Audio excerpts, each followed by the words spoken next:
ইমান একটা মহামূল্যবান সম্পদ, এটা কিন্তু নষ্ট হয়, ছুটে যায়। কিন্তু এটা যে ছুটে যায় এটা আমরা মনেই করি না। মনে করি বাবা মুসলমান ছিল, দাদা মুসলমান ছিল, সেই পৈতৃক সূত্রে ইসলাম পাইছি, তো সেই জন্য কোনোটাকে আমরা গুরুত্বপূর্ণ মনে করি না, মূল্যবান মনে করি না। এমনি চিন্তা করি নামাজ পড়ি আর না পড়ি আমি মুসলমান, ঠিক কিনা? সুদ খাই না খাই আমি মুসলমান।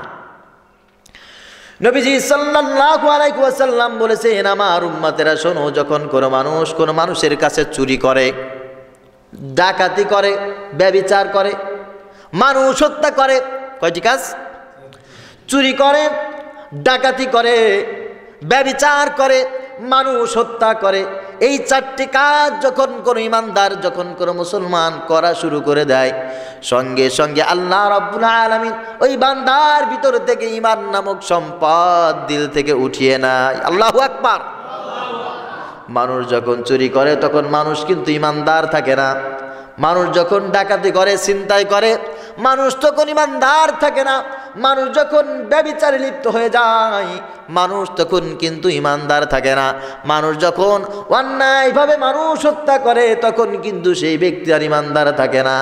এই ব্যক্তিটা যখন অপরাধ শেষ করে আল্লাহর কাছে তওবা করে, তখন আল্লাহ তাআলা তার কাছে আবার ঈমান ফিরিয়ে দেয়।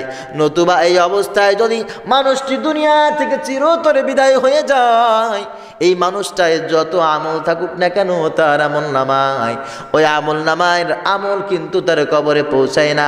লোকটা জাহান্নামী হয়ে মারা যায়। নাউজুবিল্লাহ। এই জন্য নাওয়াকিজে ঈমান, ঈমান একটা মহামূল্যবান সম্পদ। ঈমানদারের কাছে ঈমানের চাইতে বড় মূল্যবান সম্পদ আর কিছু নাই।